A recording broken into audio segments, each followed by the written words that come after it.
David Gordon Green's Halloween was a film which pleased the majority of critics and audiences.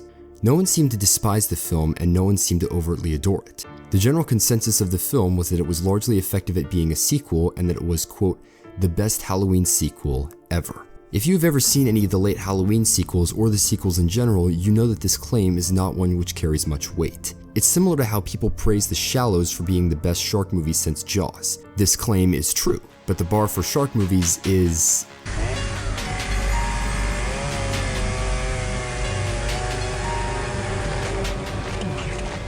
not too high.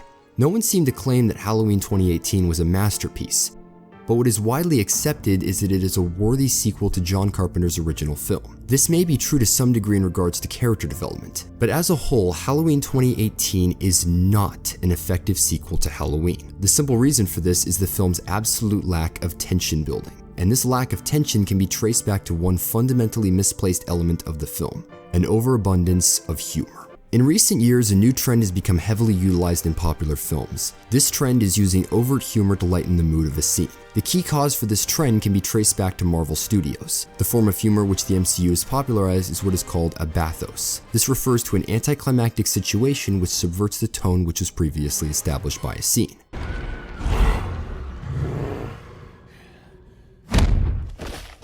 If the main villain of a story were to have the hero in a terrible position and went on an extensive monologue about their power, only to anticlimactically walk backwards and suddenly be hit by a truck,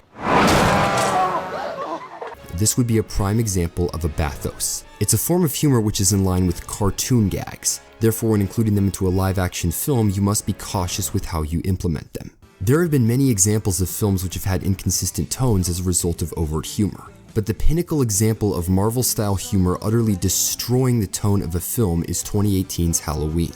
The action genre and the comedy genre can be mixed into one genre seamlessly, but in spite of popular belief, there is no such thing as a horror comedy. In a horror film that places humor into its story, the film will either be more funny than it is scary, or it will be more scary than funny. Therefore, in a horror film, you have to decide which tone you want to set. You cannot shoot for both comedy and horror at the same time, otherwise you will not have consistent tone. This is exactly what is the case in Halloween 2018. For the most part, the film seems intent on being a horrifying thriller.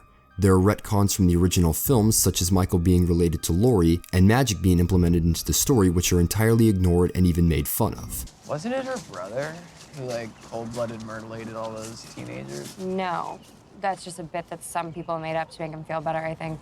The only form of conflict continued from the first film is the raw dynamic between Laurie and Michael. Laurie has become a recluse who has alienated herself from both her family and the world. She lives in a house which is fitted with security systems, booby traps, and an extensive arsenal. It is implied through the film's use of framing and expository dialogue that Laurie has become plagued by paranoia and is psychologically damaged from Michael's attempt on her life. Her family, which she attempted to make, has also become broken, and her daughter Karen does not want anything to do with her. In addition to this, Michael is also established as being the same person he was from the original Halloween. He is still more than upholding his right to remain silent, and later when he escapes from the hospital, his first kill is one which is starkly artistic, yet visceral. On paper, this character setup sounds flawless, but as you may have picked up, this setup is starkly serious. There isn't anything funny about it. It is all set up for a film which plays its story straight. Unfortunately, this is not the route the film takes. The first thing I'd like to establish is that there are jokes in John Carpenter's Halloween. If you take a look at Carpenter's filmography, he isn't known for making particularly dark films. His films are typically larger-than-life movies which follow ridiculous characters and situations, and typically feature dark execution or themes. Halloween as a whole is a serious film, but jokes are placed where it is appropriate, typically in scenes taking place early in the film and during the day. But these jokes are used for characters who are unaware of Michael Myers' presence. Therefore, tension is built because Michael is simply stalking the characters and doesn't attack until the end of the film. This is also why the ending does not feature any jokes. If it did, it would not fit with the tone established. In Halloween 2018, jokes are not found at key scenes where the film is trying to be strictly funny. They are sprinkled into the plot whenever the film becomes too dark or frightening. The opening of the film sets up a serious tone with two podcasters attempting to speak to Michael. There is rapid film editing before the scene cuts to its opening credits, and the erratic reactions of the prisoners is meant to be unsettling. Say something! But directly after this, there is a lighthearted scene where the two podcasters awkwardly attempt to convince Laurie to talk to them. We're making a podcast, and We're investigative journalists. if you have a moment, we've traveled a very long way. How does $3,000 sound?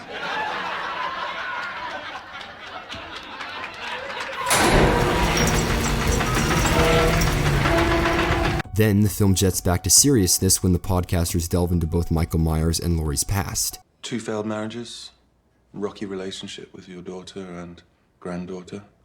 Michael Myers murdered 5 people. And he's a human being, we need to understand.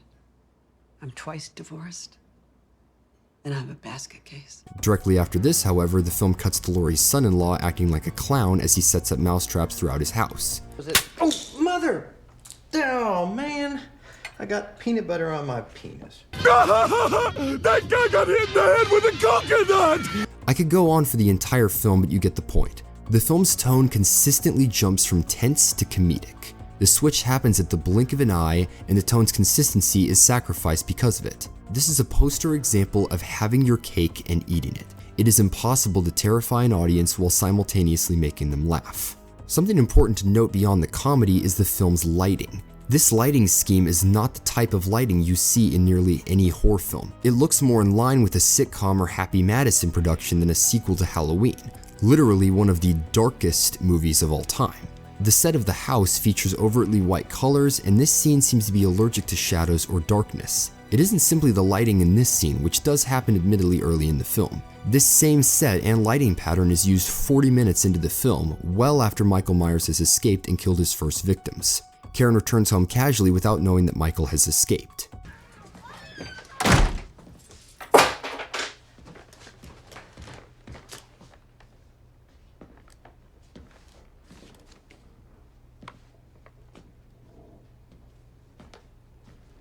This shot is a shot which should work excellently for building tension. It is framing the fact that the door is open and that Karen doesn't notice. It shows to the audience something which a character in the scene is unaware of and which should have a payoff later in the scene. The film drains out the sound and attempts to build tension when Karen walks slowly towards the stairs. Unfortunately, we then get a subversive payoff which drains all tension briefly built. Karen? Following this, we get everyone's favorite horror cliche. Gotcha! Jesus. You're dead. The fake out jump scare. Not only is it entirely out of character for Laurie to do something like this, but it is demonstrably cheap.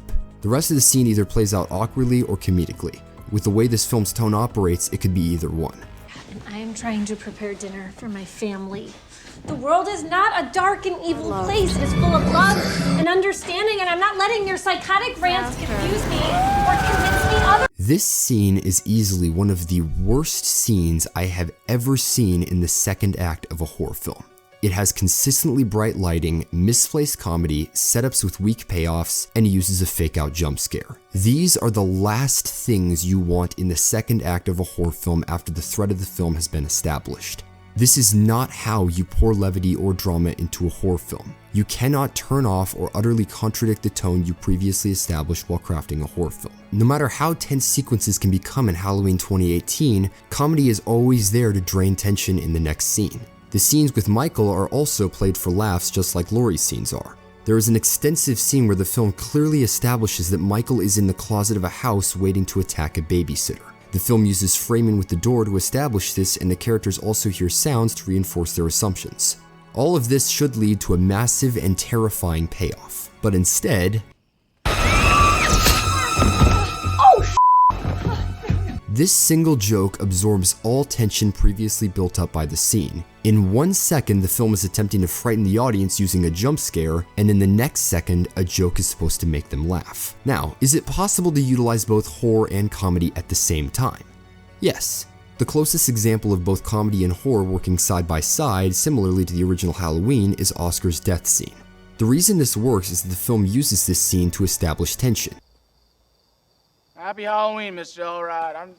I don't know, man. I'm sorry. I'm not trying to trespass on your yard and man. I was just trying to take a shortcut with a really pretty girl, and I just really like her, man, and I thought that she liked me too, and have you ever really liked a girl and you just couldn't have her?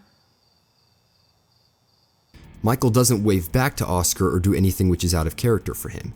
He simply stares at Oscar, showing that he very much intends to kill him. The dialogue from Oscar is funny, but if you've seen the original Halloween, you know that Oscar is going to die soon. The film then ingeniously utilizes the motion-activated light system to continue building tension before Michael kills Oscar. Jokes fit into this scene because they are only used in the setup of the scare. Once Michael attacks Oscar, the jokes stop. Oh my God! This is also why most of the praise for the film falls on the last 25 minutes. After the cop nonsense... Now, a banh mi sandwich. Banh mi is essentially just the Vietnamese version of a French baguette. Mm-hmm. And the term actually refers to the bread and not so much the contents therein. Mm-hmm. But there is not a single joke to be found in the final showdown. The tone is consistent in maintaining suspense without levity. Therefore, intensity is maintained while Laurie is clearing rooms in her house, and crowd-pleasing moments such as Karen shooting Michael feel earned. I'm sorry, I can't do it! Gotcha. But as satisfying as this conclusion is, there isn't anywhere near as much tension building to it, since all of the tension in the first and second act is drained by the comedy and the rapid switches in tone. All things said, comedy is something which is very difficult to balance outside of the comedy genre. Action comedies work because sequences of action can be filled with levity and still achieve the goal of entertaining the audience. But horror or suspense with levity is a concept which contradicts itself. You cannot terrify your audience while making them laugh at the same time. Typically, if you insert comedy into a horror film, the jokes will overtake the suspense. What you're left with is a horror film which is light on terror and instead is a movie with brief moments of tension and an overabundance of embarrassing comedy. In a horror film, pick one goal: terrify the audience or make them laugh.